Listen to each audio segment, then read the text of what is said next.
Hello, everyone, and welcome back to another episode of the Campus Conservative. We've got a real treat for you today. Our guest today is Jeffrey Tomblin, a contributor for Lone Conservative. Jeffrey, how are you doing today? I'm doing great. How about yourself? Pretty good. Thanks for asking. So, we had a topic lined up. We're going to talk about basically leftist bias in media and film because as the college year comes to an end, as graduations and commencements begin, there's going to be less campus news to talk about. But obviously, with all of these graduations happening, with all of these commencements happening, we're seeing a lot of, I guess you could say, leftist belly aching at certain speakers. Just recently, it was with Mike Pence at Notre Dame. Basically, for the audience out there, a bunch of students who found Mike Pence to be offensive and dangerous walked out on Mike Pence's speech that he was a commencement speech that he was supposed to give to Notre Dame. If you watch the video, you can find it. It's all over Twitter. It looks like about maybe 20 kids walk out on Mike Pence as he is beginning his speech, and they are promptly booed. So, Jeff, I just want to gauge your opinion on this. What do you think about this whole situation of leftists just, it seems they're not able to register speech from the opposing side? Well, they aren't able to do that, and just because of that inability, they lose out on a big part of our life. This is a momentous occasion for themselves, and missing minutes or even just a few seconds of this is a big waste of their own time. It's, first off, rude to me. Just for any speaker, just to walk out on any speaker, no matter what they are, what political affiliation they have. If Barack Obama was up there, I would just hate listening to him. But I would sit there and listen to him just to be there and say that I listened to Barack Obama give me my commencement speech. Well, that's the thing. I think, you hit the nail on the head here, and it seems as if conservatives are more respectful of opposing opinions. I think Bernie Sanders, quite personally, is an idiot in terms of economics. Socialism doesn't work. We can get into the whole philosophy of socialism and why it doesn't work in a later episode, but it doesn't. But if he were to give a commencement at my college for my big day, my graduation, I wouldn't walk out on him. I'd respectfully listen. Exactly. And this is the whole point. Exactly what I'm thinking here. I wrote a piece just this last week about actually going and challenging yourself. Go to a liberal college and challenge yourself with new ideas. This is what the left is not doing. They are staying bunkered in a thought bubble. They are just going into liberal colleges not thinking about what other people have to say.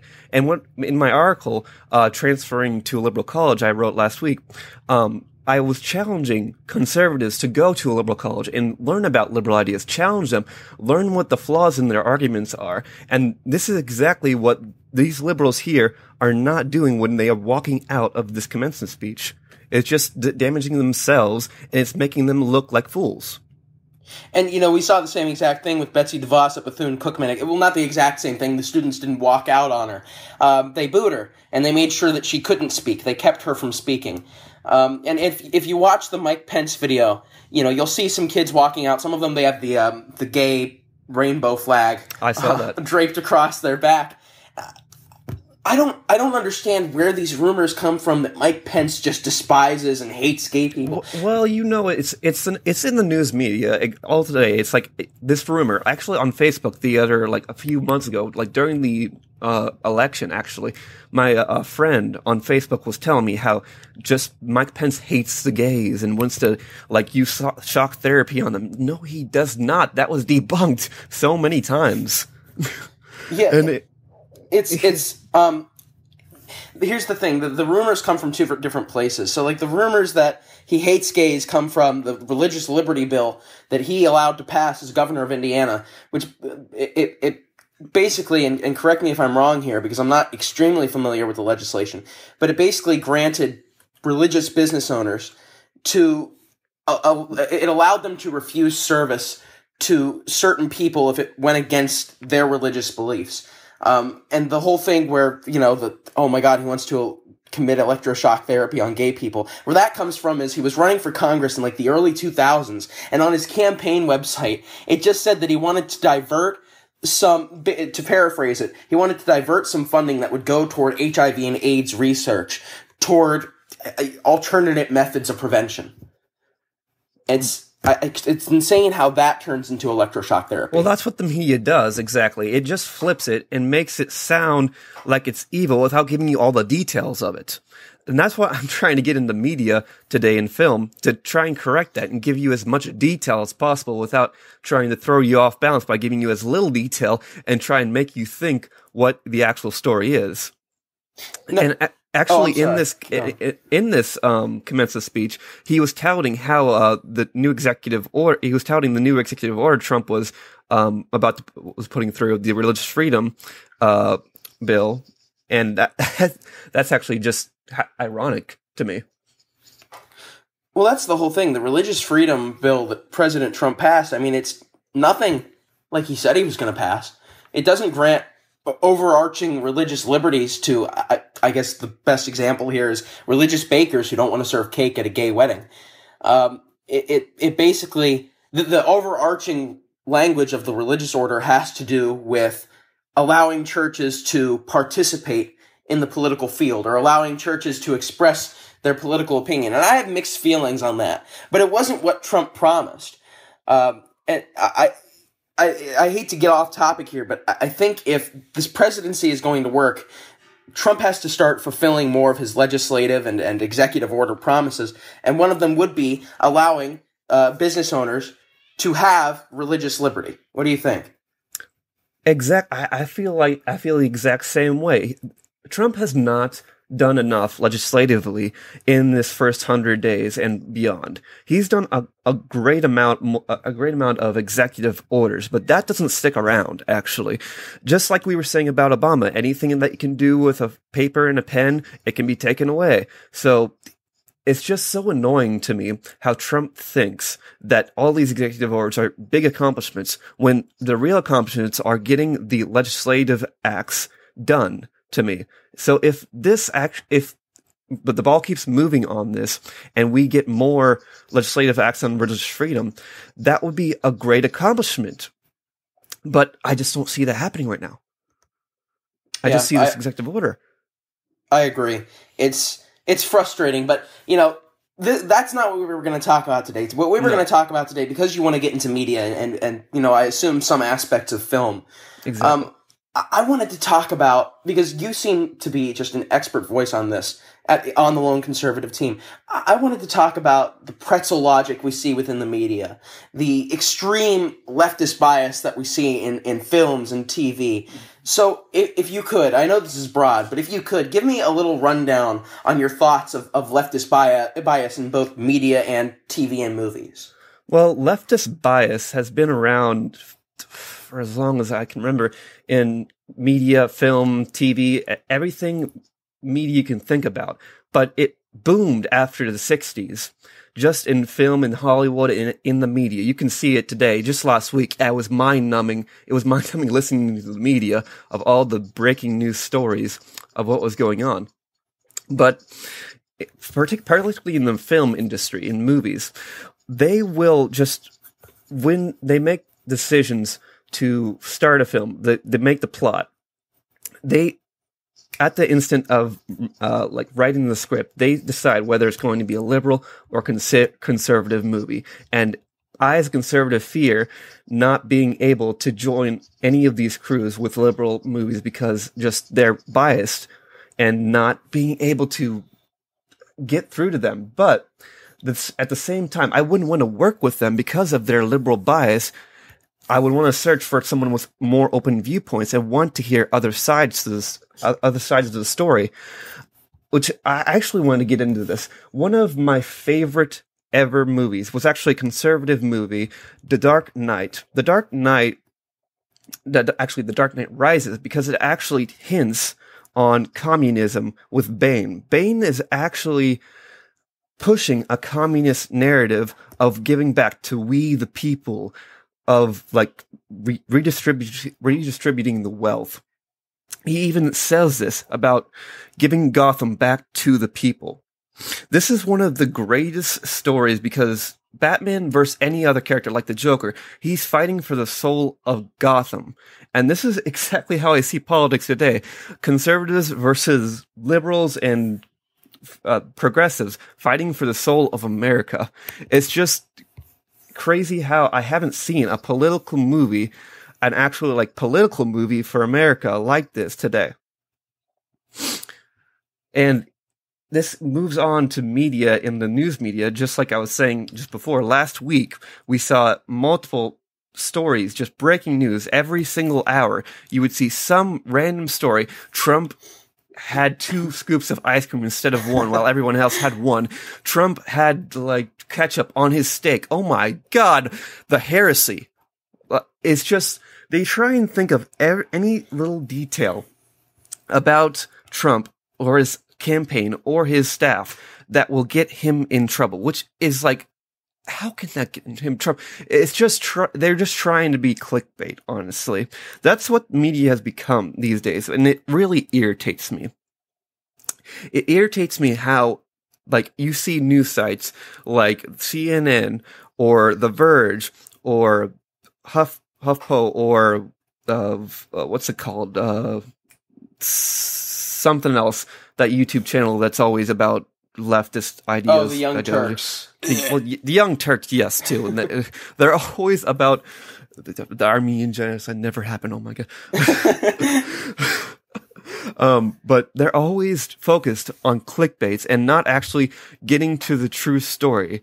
They'll have a headline about how Trump had this foreign debacle with Putin about sex slaves and peeing in hotels, and they don't even talk about it in the story. I'm like, it's just so annoying that I want to be in it. That's why I actually want to jump into the liberal media and into the liberal film industry to make that change to conservatism. Well, I think a big problem that we're seeing, especially in the film industry, less media, it's still there, but more the film industry and TV, conservatives, they aren't risk takers. They believe in when it comes to financials, they believe in safe investments that can capitalize what they put in. And TV and movies, it's a big risk. Conservatives don't want to pump out propaganda for the sake of propaganda. If they're going to pump out a conservative-leaning movie, it usually, unless it's there's some Christian movies out there that just espouse Jesus over and over and over again, and the movie isn't that good. But overall, conservatives want to make good films because they want to make sure they're going to make money off of it. And we're not seeing that with the liberal, I guess the liberal side of the spectrum. The best example I can come up with is just recently on TV. Last Man Standing. It had booming ratings. It was doing very well. It was with Tim Allen, and it was rather pro-Trump. It was rather to the right-leaning. Got canceled, despite having amazing ratings. While another TV show on the same network, I believe it was ABC that hosted Last Man Standing, on the same network, When We Rise, their ratings have been tanking. They're not doing well. Yet they're still on the air. And the whole reason for this is because they want to push a message. Well, liberal media, they don't care exactly if that conservative show is getting any how much ratings they get. They just want to put another liberal slot into that time slot. Because, as you were saying, Tim Allen's show, Last Man Standing, was second in, I think it was ABC's lineup of shows in a terrible time slot. It was doing so well, and it didn't just bash on liberal ideas. It also bashed on Trump sometimes, even though I didn't see that much. It was a great show, and they are just losing out on so much money they could be getting. I actually heard it was the reason they pulled it was because it was getting so expensive to make because it was going on for so long.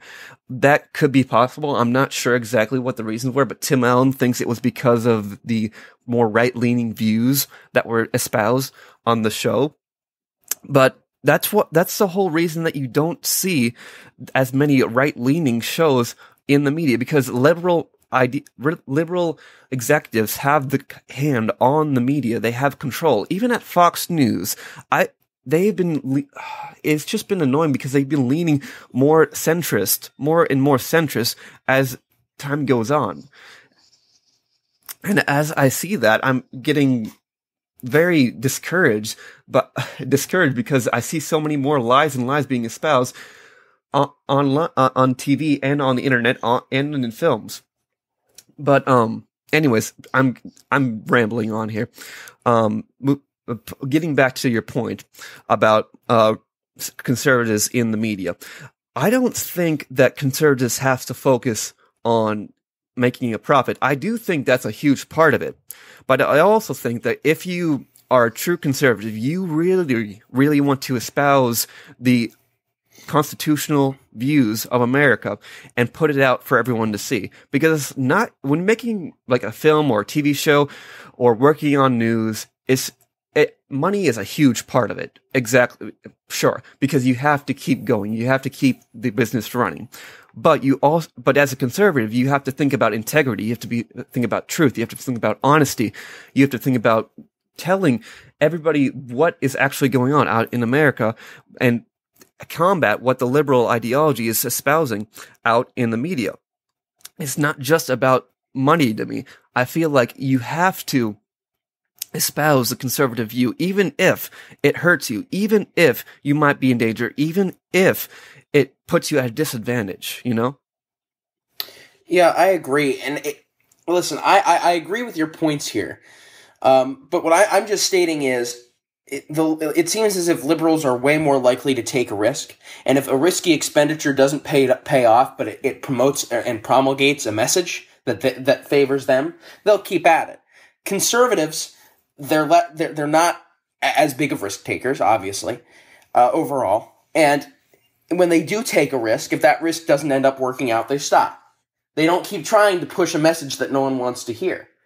And I think that's one of the reasons that liberals, and you know, you tell me how valid this claim may be. It's one of the reasons liberals are winning the culture war. It's one of the reasons why leftists have won the culture war. Because they keep at it. They keep going and going and going and pushing and pushing and pushing with their message and their narrative that eventually they have the movie industry. Eventually they have, you know, Hollywood. Eventually they have the TV stations. Eventually they have education and the school system.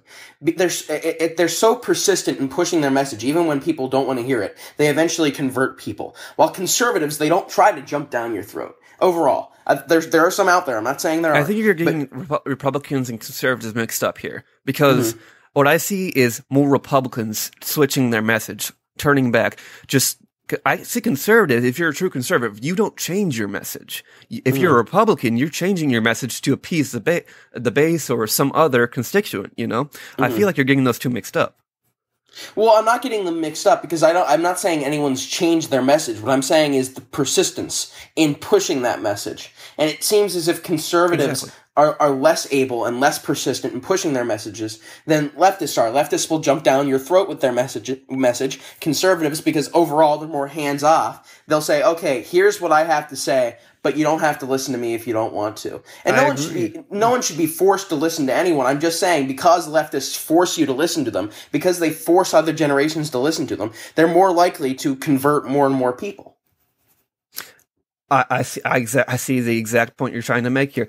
But conservatives, I see what you're trying to say here. Conservatives are more humble. They're more free-going. They want you to live your own life, where liberals want to control your life, and they will take control of these film industries, the education industries, the media, and anything that they can institutionalize you into their ideology. Now, that is something that Ben Shapiro, I heard about, was actually talking about in Primetime Propaganda, where he went to liberal filmmakers, media pundits, and talked to them about what their what their opinions were of conservatives and Republicans, and how they would not want to like publicize them or support them, finance them.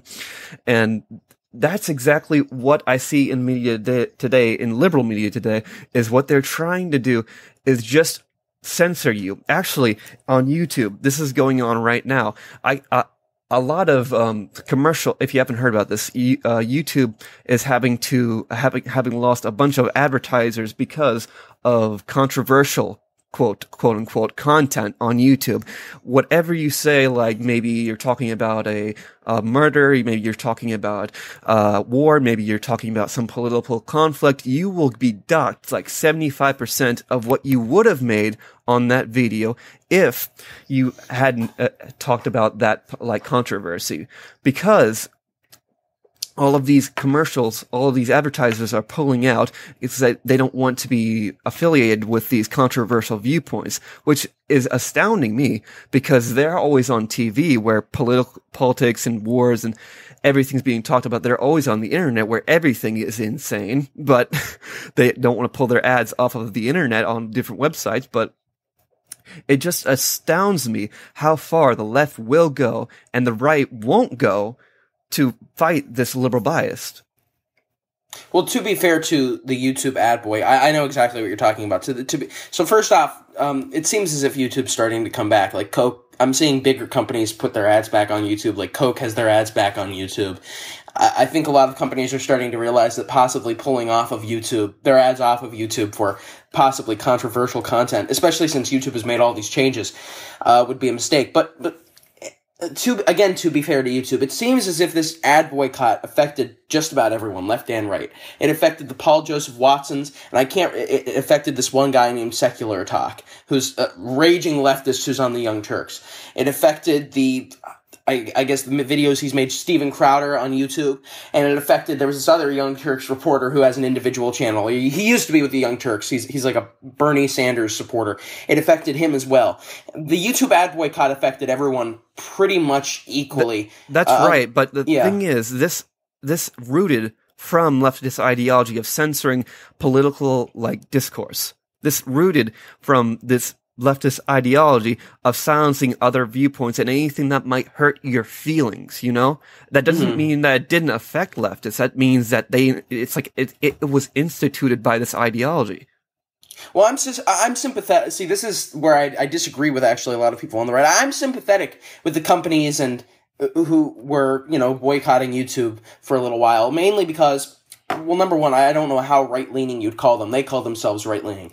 The Wall Street Journal actually kind of sparked this whole conflict with the whole PewDiePie is a Nazi thing early on, which he obviously isn't. He's made some unsavory jokes, but he's not a Nazi. But they took a video clip of PewDiePie, they took it out of context, and they made him look like a Nazi, right? So then YouTube, fighting back, was like, okay, we can't have advertisers seeing this because, listen, freedom of speech or not, if you are an advertiser trying to promote your product, you don't want your product showing up on some Nazi kids videos. So they took away YouTube, PewDiePie's like advanced contract he had with YouTube. They canceled the show on YouTube, and that was the end of that conflict. And then the Wall Street Journal started coming out with like screenshots of high quality commercials like Coca-Cola, Starbucks, on a video with the it was basically a video with it was dubbed. It was a music that was dubbed over a black rapper, and it said, this guy sings it was like some song that had the N-word in it.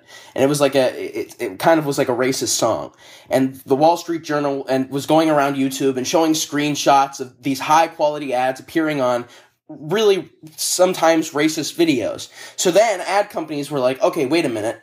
If our ads, this is just like from the perspective I see it at, and I can understand it from a business point of view, the companies were like, well, if our ads are showing up on these really racist videos, that conservative, or both between conservatives and liberals, that doesn't look good for us. That's really, why are we, like, that essentially means we're paying these people to produce racist content. So they started pulling all their videos off of YouTube. Now, has YouTube gone too far and extreme in their policy? Yes. Because now it is very clear that they're not just trying to silence, people with racist videos or people with extremely actually offensive videos. They're trying to silence normal political dissent because they consider it too controversial. But to be fair, overall, throughout the whole YouTube ad boycott situation, it was mostly because companies were worried about their ads showing up not just on conservative content, but on actually despicable and deplorable content.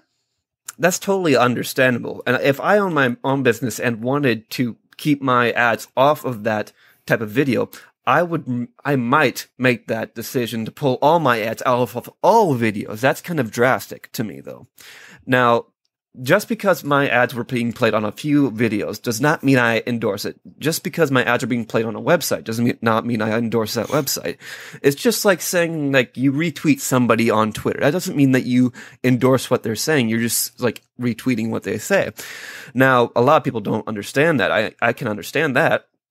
And they think that just because of that ad being played on that video, that person was being paid directly from that advertiser. And I can understand where a business is because of that kind of viewpoint.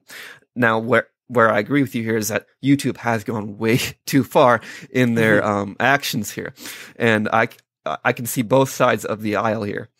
But what I really feel like what YouTube needs to do is create a better dialogue between the creator and the company and the advertisers themselves, actually, because if they don't, then their media site, because what I see YouTube as is right now is actually a free beacon of speech where right and left can speak their mind, where anybody can go and talk and make their career just by speaking their minds, espousing what they believe. And through these very drastic actions, that is being threatened, actually. And if YouTube doesn't take any steps forward to change what their policies are on this, and actually they have many more issues like false flagging and automatic copyright strikes that are just destroying the site, and communication is the key in this. That's why I actually think that I was going to major in this is a side note. I was going to major in communications at Kennesaw because I thought the media had such a terrible, and not just media, but all industries of news, media, and film, and on the internet media is just terrible at communicating with their audience. The more conservative viewpoints and more professional communicators have to be with these actual, like, news sources to espouse the truth, the actual, I don't know what the word is, the newsworthy something. I'm getting jumbled up here anyway, but anyways, what I'm saying here is YouTube is taking a drastic measure in these steps, and they need to be thinking about what's going to be happening in the future with their company. Well, I think it was H3. He's a really popular YouTuber right now. I love him to death. He's the best. But I think he said to YouTube, "I'll be your PR agent. You guys are awful at talking to your creators." And it's true. They can't talk to the viewers. They can't talk to the creators. They don't tell you what's going on. And personally, I think that plays into it plays to their advantage, or it gives them an advantage in promoting leftist propaganda. Because this is my little hypothesis here. I've had it for a while. I think they're so ineffective. They give off this vibe that they're so ineffective at getting things done that when conservatives see all these promoted videos of the Young Turks or other leftist channels, or you see them in trending, even though their videos aren't actually trending, you don't think, most of them don't at least, you don't think, YouTube's not doing anything malicious here. They're just promoting really bad videos by accident because they're YouTube. No, but what I actually heard was that the CEO, what's her name? David Washington, what's their name? The CEO, let's see, I'm actually going to look this up real quick, was talking about how social justice warriors need to be protected, or social justice has to be protected on YouTube. And I'm like, hold up. Justice doesn't need an adjective. It doesn't need any modifiers. It doesn't need anything in front of it. Social justice is just another way of saying communism to me. But justice is what needs to be protected on YouTube. That's where a core idea of YouTube, I think, is being corrupted by the CEO. It's just that their ideology at YouTube is not correct, I feel, in espousing freedom of speech. I mean, that's great. Actually, I heard that the CEO was talking about how we should be a platform for many different voices and all people and all races of all ethnicities of all religions of everybody like that. But she's great on that, but she's terrible at communications, what I was saying before. And I actually was thinking, was thinking film would help because I could help change that. YouTube is actually right now in a in-between stage, I feel like. I think that they're moving towards a more mainstream media platform like TV and film to me, because they're actually, if you look at their like hot topic or like hot section on YouTube, whatever right now, they actually show like TV shows or film trailers that have like 30,000 views, where other videos have millions and millions, and they aren't even getting the time of day on the front page of YouTube. I feel like they're just like promoting this ideology of leftist mainstream viewpoints, and it's just irking me to no end. Well, I've got to admit, YouTube drama is like a thing I love to keep up on. It's my guilty pleasure. Oh, it's too much to keep up on. Man, it's too much. But there's so much of it. It's just so entertaining. And I don't know if you've ever heard of Keemstar, Killer Keemstar. Oh, yeah, I've heard of him. Kind of a scumbag, but he's a really funny guy. Yep. And I watch Drama Alert sometimes. And he came out with there were people telling Keemstar that apparently there are big YouTubers out there. I don't know if the Young Turks are among them, but I know Matthew Santoro. He's not a liberal guy, guys. It's just, this is to give an example of what YouTube's been doing with certain creators, is these big YouTubers can go to YouTube staff that they personally know, that they personally have connections with, and say, hey, put my channel or my video that has like 100,000 views on trending. It's just like, hey, will you like sponsor my viewpoint? And YouTube's like, yeah, sure, why not? You agree with me? Yeah, let's do it. And I don't know if that's, I personally don't know if that's part of the big leftist attitude that we see at YouTube. I really don't. But I do know that it seems as if it's been corroborated by other YouTubers as well. It seems as if that this has been happening. It seems as if this is a possibility. So you have to wonder if, channels such as the Young Turks, or channels such as, I don't think he's ever been on trending, I'm just saying channels like him, like Secular Talk, are going to YouTube, to staffers they have a connection with, and saying, hey, put my video on trending, get my message out. And because obviously YouTube has such an affinity for social justice and for leftist BS, they'll be like, okay, and help get their message get out there. And that's the whole thing with that I was talking about earlier, where leftists will jump down your throat. They'll literally put a non-popular video with, like you said, about 30,000 views or 100,000 views that wouldn't be considered trending by any measure. They put that on their trending page to try and get it more clicks, to try and get their message out there. Exactly. But I also, I want to make this point. Their ideas are what we call mainstream, because everybody thinks like, oh, that's normal, that's mainstream. So they aren't really taking that big of a risk when putting those videos out, because nobody's going to yell at them, nobody's going to harass them, nobody's going to like say anything negative about that video, because it's mainstream. There's nothing to say about it because everybody just agrees with it. Well, no, not everybody agrees with it, but just like conservatives don't have the time to go and bash you just on the internet for no reason, because we actually want to have a particular discussion that is like helps move forward the discussion, complete actual objectives. But anyways, I wanted to talk about my actual. Are you still there? What? Hello? Oh, you're still there. Okay. Yes.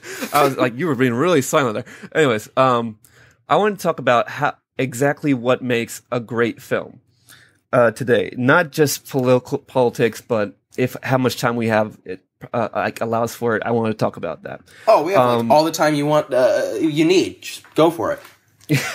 To be totally disconnected from politics, what I've learned in film and media is to tell a good story, you have to have a good and bad scenario. Like in The Dark Knight, the original Dark Knight versus Batman versus Joker. Batman is fighting for justice, and the Joker is fighting for anarchy in Gotham. They're both fighting for the soul of Gotham. This is exactly how I see politics, like what I said before. They're both fighting for the soul of Gotham and what's good versus evil. Conservatism versus communism. But because they're fighting for the same thing, and it's not a world-ending thing, it's just a city-ending thing. Just like fighting in the U.S. would just be a U.S.-ending thing. It wouldn't be a world-ending thing. So any way the film would end could lead up to a prequel. If you remember, the Joker was actually going to blow up 2 boats in that film. And he could have blown up those 2 boats just by himself, and we could have had a great second film. But that wouldn't have it wouldn't have been like a world-ending story. It would have just led to the second film, and that would have been fine. But good prevailed, conservatism prevailed, Batman prevailed, justice prevailed in the end, and that battle between justice and anarchy is what I see in the U.S. today, as you can see in the riots, which we have totally forgotten about now. They're gone. I don't see them in the news media anymore. It's like they've just disappeared. They were here for the election and they're gone. Anyway, that battle between good and evil is what makes a good film. If you're fighting for the same thing, that 2 different sides of the same coin, you'll make a great story, a great plot. And that's what I want to try in my career in film, to make amazing stories.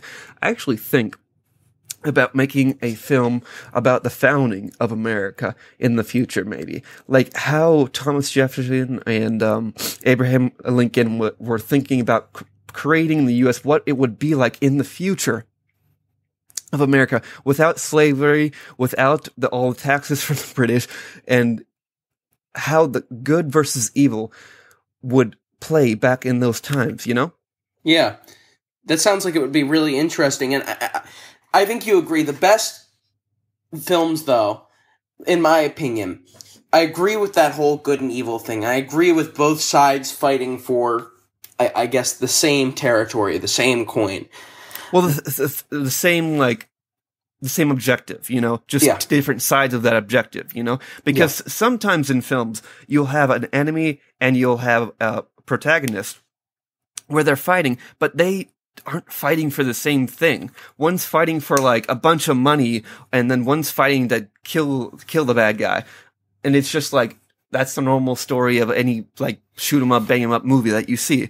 If you have an actual conflict between a protagonist and an antagonist, you'll actually have a good movie when they're fighting against the same objective, but different sides of that objective. That's a really interesting take that I haven't heard before, and I think, left or right, we can agree with that premise. It's kind of like when you see 2 brothers, one good, one bad, or maybe not even, I don't even think it always has to necessarily be good and evil. You know what I mean? It can be confusing. It doesn't always have to be black and white. And that's sometimes what I like in a movie. I do like the black and white sometimes of good and evil. I do like not being totally confused by what side should I be rooting for. But you can have that. I mean, exactly. Like in Breaking Bad, I was just the first time I was watching it a few months ago, I actually found myself debating, is this guy a good guy because he sells meth, or is he is he a good guy because he's trying to make money for his family, or is he a bad guy because he's selling meth to teenagers and drug addicts? I'm like, that battle between is he good or is he bad is great for a film. It doesn't just have to be against 2 different characters. It could be a battle against themselves, an internal conflict. Well, my whole philosophy of Breaking Bad, and I just took it that way, I loved Walter White. I think Walter White is possibly one of the greatest, in literature he'd be probably considered an anti-hero. He's probably one of the greatest anti-heroes in TV history. But what I love about Breaking Bad is in real life, say Heisenberg, the drug-dealing Heisenberg exists. Say that there's actually a guy out there dealing perfect blue meth. In real life, we'd all be rooting, or most of us anyways, would be rooting for him to get captured. We'd be rooting against him. We'd be hoping that he gets taken in.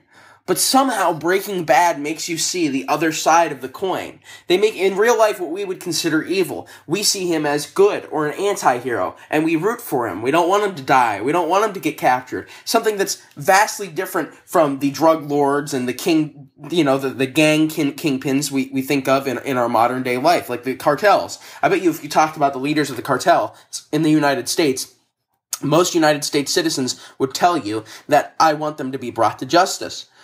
I just found it intensely interesting that Breaking Bad could get us could make a villain, personally, he is a really evil guy, likable, and make us root for him. Just because, if you remember, spoiler alert, by the way, if you haven't watched it yet, but it's been, like 2, 3 years, 4 years. But if you remember in the series, yes, at first he is trying to make money for his family because he has cancer. But then it moves on to the fact that he learns he's going to be fine. He learns his cancer's gone, but he feels empty because making meth and being a drug lord gave him a lot of purpose. And so then he eventually just goes back into it for the thrill of it, to make meth, to live life, to give himself meaning, and to give himself purpose. And at that point, other than maybe the purpose thing, the aspect that we found justified, a lot of viewers found justified his actions, goes away. Yet we still find ourselves, many of us still find ourselves liking him. And I thought that was just a really interesting thing about Breaking Bad. Well, the whole reason that we, as conservatives, like him is because he's fighting for his family. He's actually fighting to support his family. But where the conflict comes in is when he's selling meth to other families, hurting other people through his actions as a drug dealer, which is a great conflict because liberals, as you know, are always fighting for the release of a small, not criminals out of jail, like drug dealers and marijuana users and all that. I'm like, okay, maybe marijuana, I can see that, but anything larger, no. But anyways, that conflict comes in when he's using that liberal conservative conflict comes in when he's helping his family but hurting others by selling that meth. And it just creates an internal conflict in himself and in the viewer. And actually, this goes for multiple characters in the film because nobody in that film's an angel, actually, it turns out.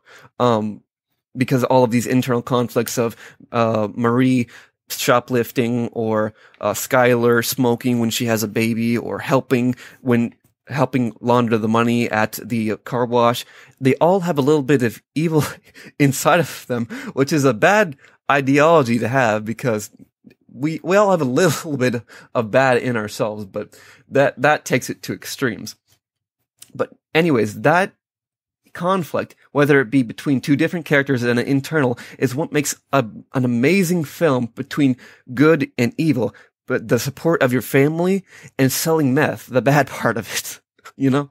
Well, yeah, I think to be fair to liberals and conservatives alike, one of the main reasons a lot of people initially liked Walter White was because he was doing this to help his family. Obviously, conservatives value the family unit more than liberals do, but seeing that, both sides, that was to draw them in to make Walter White a likable character.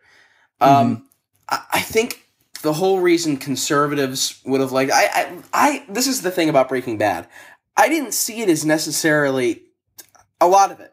I didn't see it as necessarily political.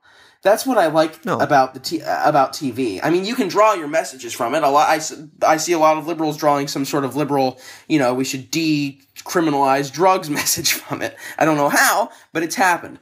But that's how I feel Breaking Bad overall is how TV was supposed to be. It was an amazing story, a phenomenal story, and it didn't really, one way or the other, have an extremely political message, and that's kind of the way I like it.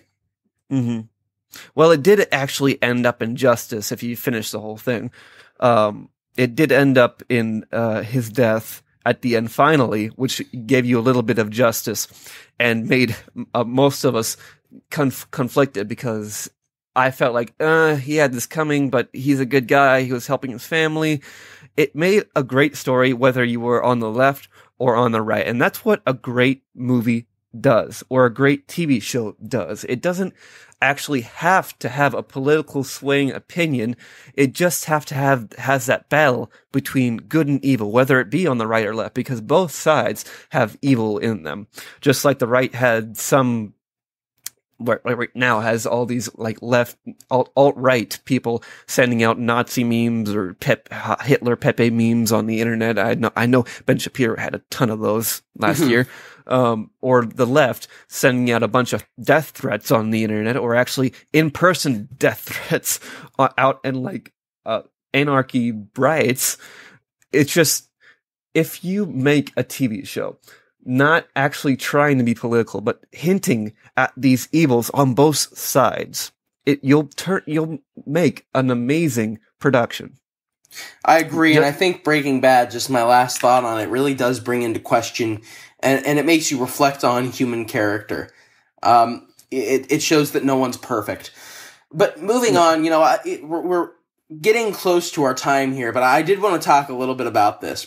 Because we've been talking about leftist and conservative messagings in media and how to make a truly good story.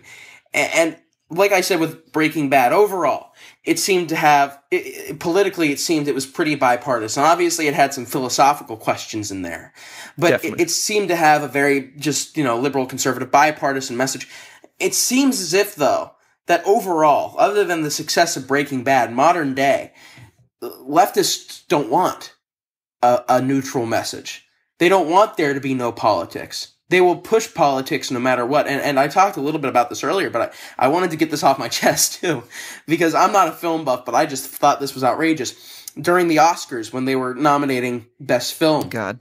And this film that I've never heard of. And listen, I'm not a movie buff, but I usually hear. I'm not even saying watch. I hear usually about most of the top picks for best film of the year. So La La Land initially wins, and I'm like, okay, I'm not that surprised. It had some philosophical messaging in there.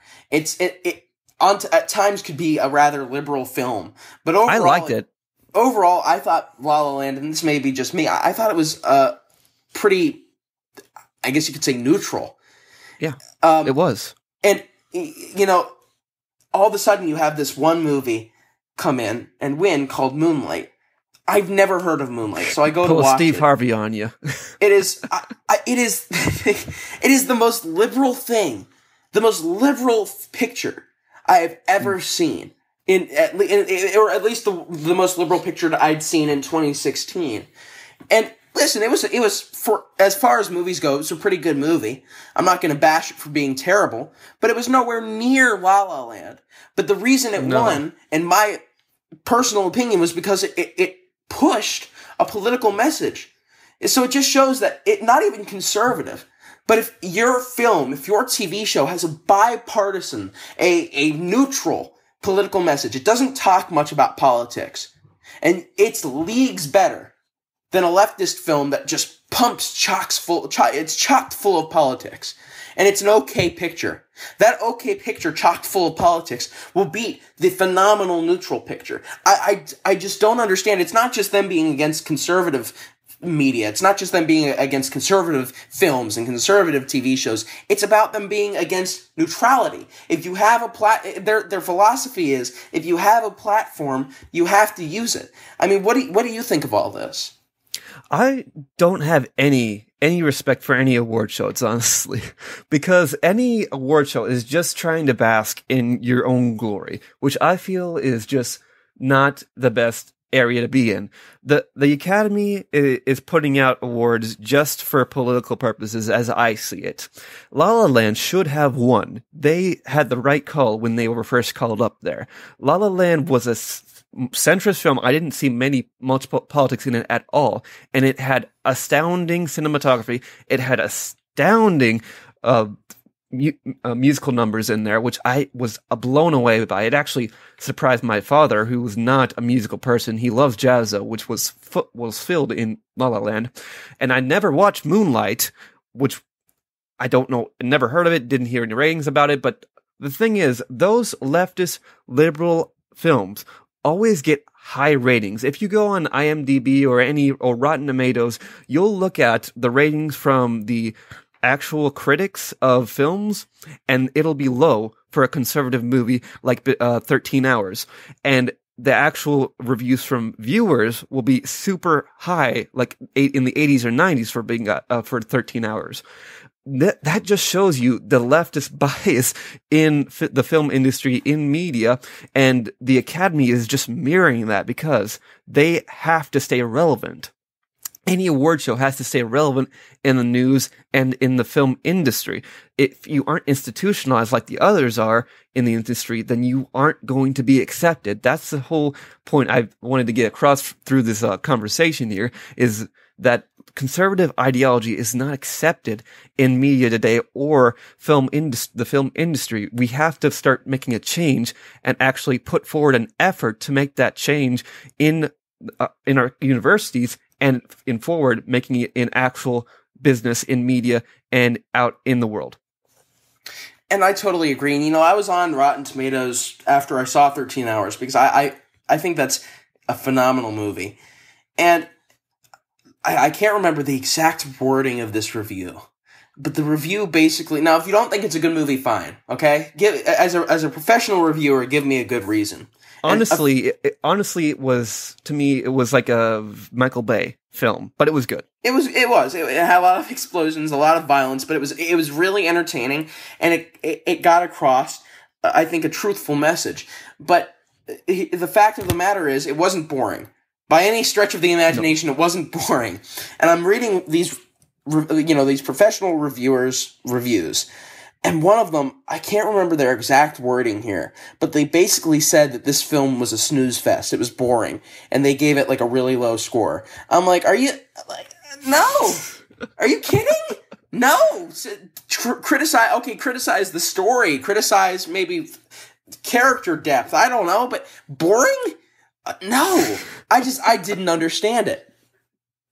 Well, they'll pull anything out of their arse to discourage anyone from watching it because they don't want anyone to watch it. They want to push the hardest left viewpoint that you can think of they'll come up with any excuse. Like I was saying early in the show, the news you see last week was pulling out any excuse to make a story on Trump and the Trump administration to make them seem in a bad light, It's just, they will go to any length whatsoever to stop anyone from liking the guy. I mean, come on. I understand. I don't like Trump.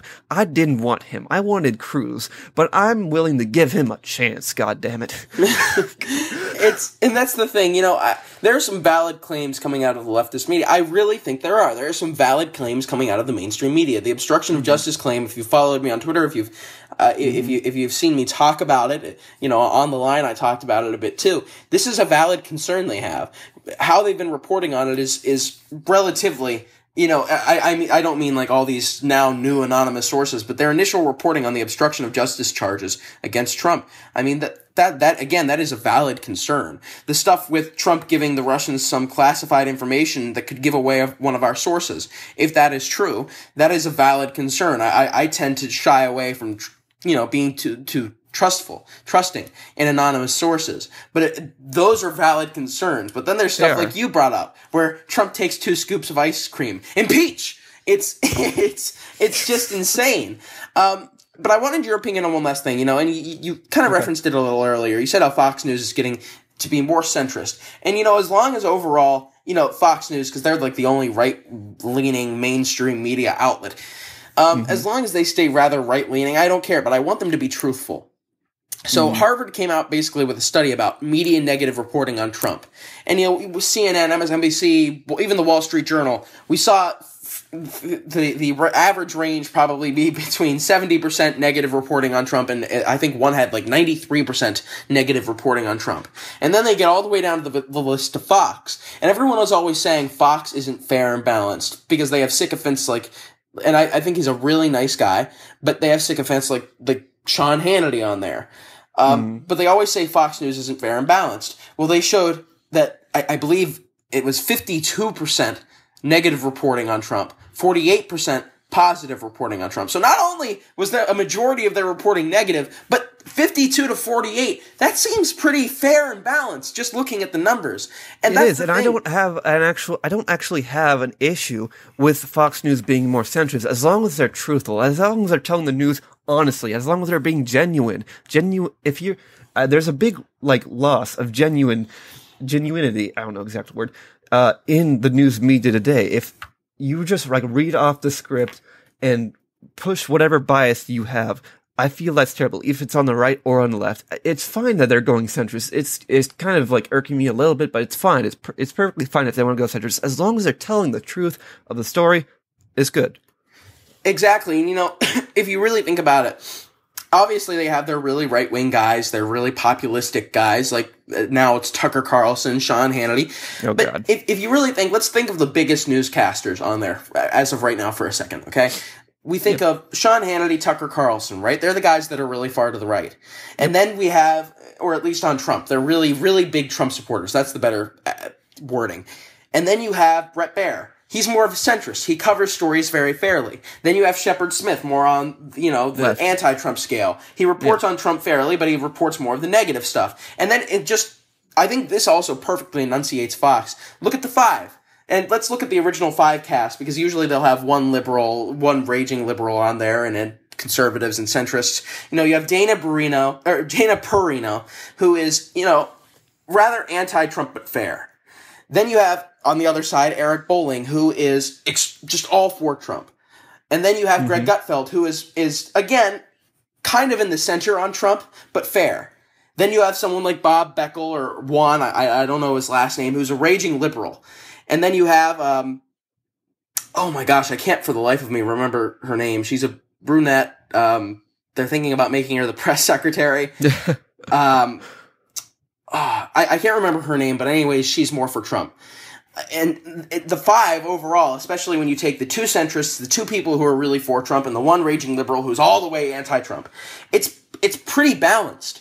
At the end of the day, it's pretty balanced. And that's like Fox News. They're conservative-leaning, but overall in how they report on things, it seems, at least in this administration, they've been pretty fair and balanced. I think it would be unfair to say they're not.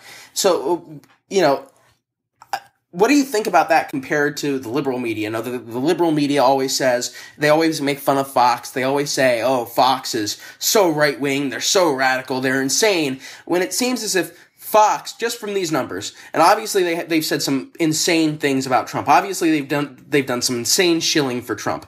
But it seems as if in terms of just media coverage, Fox has been the fairest mainstream media outlet out there. Well, they have. If you looked at the leftist-leaning media, all you see is propaganda. Because whenever I switch to a channel, it's always CNN or MSNBC or NBC or some leftist-leaning channel. It's going to be, hands up, don't shoot. Oh, wait, we're not going to tell you that was a lie. Wink, wink. Or it's talking about how Trump's had this tax scandal, and here's his tax scandal, taxes for 2005. Oh, look, he paid more than Obama. Oh, my God. That's terrible. What? Oh, that's good. Oh, yeah. We're not going to tell you that, though. All they're trying to do is bash the alternative narrative and push forward the propagandist leftist narrative. Fox, I feel like, is doing a decent job. I kind of felt bad for them. Not bad for them, but I didn't like them during the campaign cycle because they were pushing a bit more propaganda about Ted Cruz and what Trump was saying about Ted Cruz, all the lies he was spouting, which really irked me. But they've turned out to be a little bit more centered now, which is actually helping out in this Trump presidency where all the lies are being thrown around by the leftist media. But it's just like so conflicting because I've kind of lost faith. I've lost faith in the mainstream media, including Fox, because of all the lies that have been going around these past few months. And all of these rumors, all of these theories, all of these just like crazy accusations without proof, without any shred of evidence, like calling out Trump on some affair he had with Russia and not even talking about the actual scandal that Clinton had with losing her freaking email. Oh my God. It was just so annoying during the campaign. It's giving me a migraine, man. So, we're almost out of time. I just wanted to know, do you have any final thoughts on media bias by the left or movie bias by the left? And, if you do, if you don't, after you say it, where can people find you if they want to hear more of you? And do you have any projects you're working on right now that you'd like people to know about? Well, they can find me on Twitter at Jeffrey Tomblin, and you can also find me on Lone Conservative, find some of my articles on there. I also have a YouTube, Jeffrey Tomblin. You can just search on there, and I make some videos about I can make commercials, or mostly right now I just have some family videos up there. But I don't have any projects I'm working on right now. Now, my final thoughts about the media and where it's headed is I want more conservatives to join the media, the leftist media. I want more conservatives, more right-leaning students to join leftist institutions, leftist colleges, campuses, get into the thick of it, and actually join where the institutions are being corrupted to help fix the problem. That's what I'm doing. That's what my goal is, to join the media, join the film industry, and make the change in those spaces to be more truthful, be more genuine, be more conservative, if possible, with all the leftist-leaning craziness that's going on. All right, Jeffrey, thank you so much for coming on, and people, you should listen to his advice. He's going to be big one day, I guarantee it. Guys, thank you. Jeff, thank you so much for coming on, and guys, have a wonderful rest of your week. We'll see you here back on the Campus Conservative Show next Tuesday. To find me on Twitter, follow @LordChafee, and to follow the show on Twitter for any new updates, follow @CampusConShow on Twitter. I'm Eric Schaefer. This has been the Campus Conservative. Have a wonderful week.